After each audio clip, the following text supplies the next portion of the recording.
नरेंद्र दामोदर दास मोदी ईश्वर की शपथ लेता हूं कि मैं विधि द्वारा स्थापित भारत के संविधान के प्रति सच्ची श्रद्धा और निष्ठा रखूंगा। मोदी तीसरे दफा वजीर आजम बने हैं। पहले से कमजोर वजीर आजम बने हैं, लेकिन तीसरी दफा वजीर आजम बने हैं। पाकिस्तान के लिए इसका क्या मतलब? मतलब एक वजीर आजम 15 साल के लिए हुकूमत करेंगे और मोदी साहब ऐसे करने वाले इंडिया के दूसरे वजीर आजम बने हैं।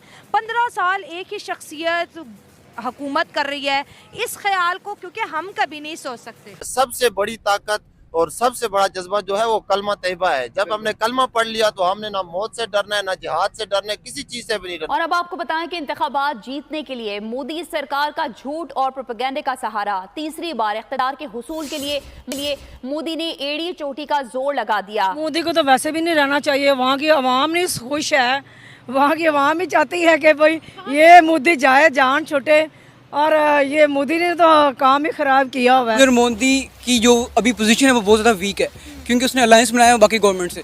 तो कोई भी अगर वो बिल पास करवाना चाहे या कुछ भी करवाना चाहे तो उनको अपने अलायंस वगैरह से पता करना पड़ेगा। वो किसी ने भेजा है, यानी वो उनको किसी ने चूज किया है, या जो उनके भगवान हैं उन्होंने उनके जरिए भारत के अंदर वो जो सारे काम हो रहे हैं उनके लिए मोदी को एक जरिया बनाया है।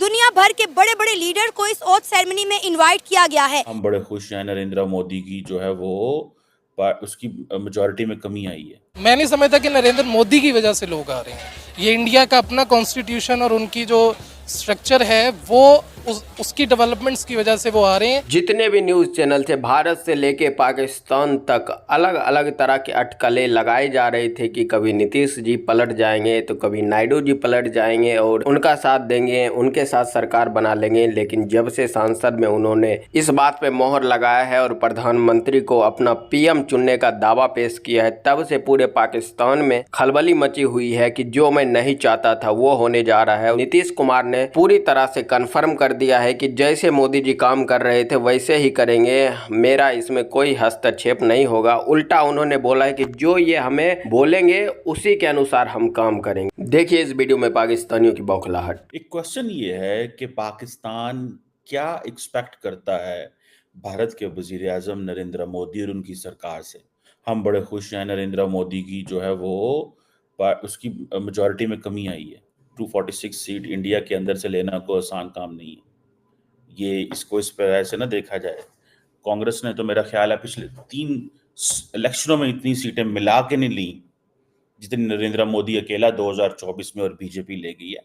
सो दरअसल हमें भारत की बीजेपी को और नरेंद्र मोदी की सियासत को रीड करने में थोड़ी मुश्किल आ रही है।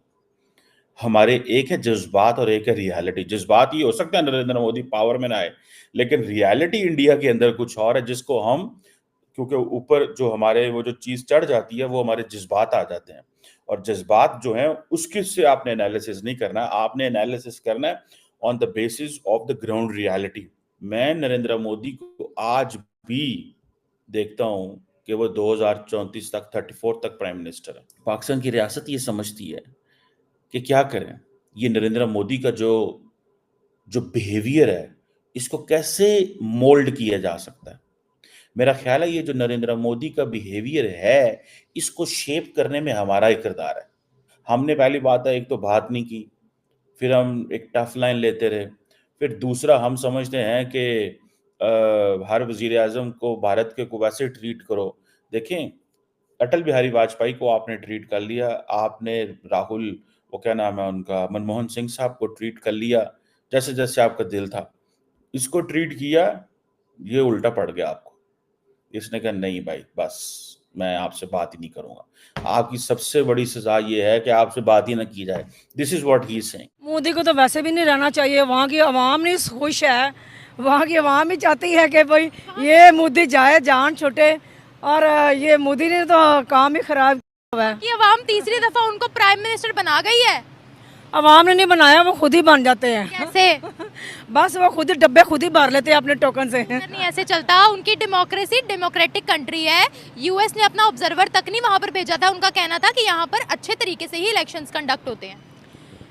लेकिन ये कि वहाँ पे वो थोड़ी है कि वो मशीन से वो होते हैं, वो सारे तो वो इलेक्ट्रॉनिक मशीन से होते हैं।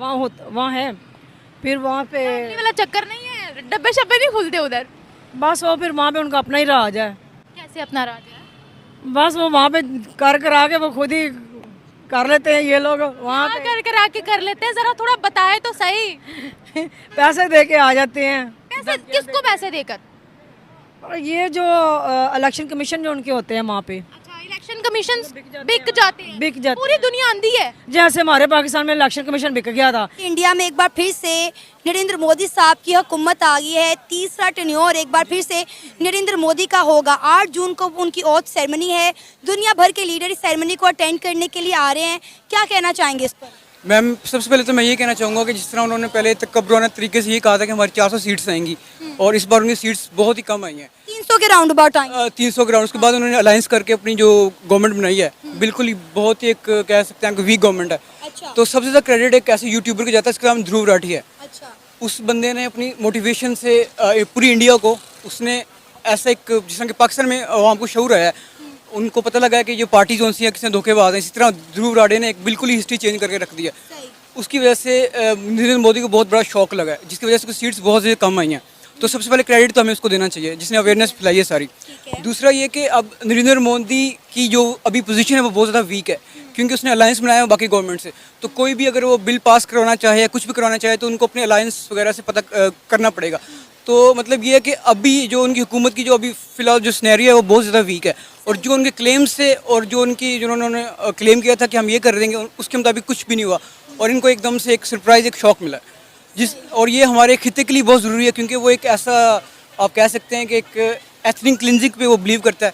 उसकी जो आइडियोलॉजी है वो फैशिज्म की है, और वो बिल्कुल एक आप कहते हैं साइकोलॉजिकल डिसऑर्डर का कोई शिकार बन। अभी भी पाकिस्तान में इस बात की अटकलें लगाई जा रही है कि ये सरकार अब बैसाखी के सहारे चल रही है, और जो पाकिस्तान पे, जम्मू कश्मीर पे, पीओके पे कड़े फैसले लेने वाले थे वो अब शायद नहीं हो पाएगा, और मोदी जी उस तरीके से फैसले जो पाकिस्तान के खिलाफ लेते थे वो हरगिज़ नहीं कर पाएंगे। जैसा कि आपने कल टीवी में देखा होगा, संसद में जब नरेंद्र मोदी को अपना पीएम चुना जा रहा था तो चाहे नायडू जी हो या फिर नीतीश जी हो, उन्होंने साफ तौर पर बोल दिया है कि आप जो बोलेंगे उसी के अनुसार काम होगा, मेरा इसमें कोई हस्तक्षेप नहीं होगा। और नीतीश कुमार को आपने देखा था कि उन्होंने नरेंद्र मोदी के पैर छूने का भी प्रयास किया था, हालांकि उन्होंने नीतीश कुमार को रोक लिया था। इस बात का सीधा सीधा ये मतलब निकलता है कि एनडीए की सरकार पूरी मजबूती तरीके से जैसे पहले काम कर रही थी वैसे काम करेगी, और जो भी अटकलें लोग लगा रहे हैं, चाहे विपक्षी पार्टी हो भारत में या फिर पाकिस्तानी के,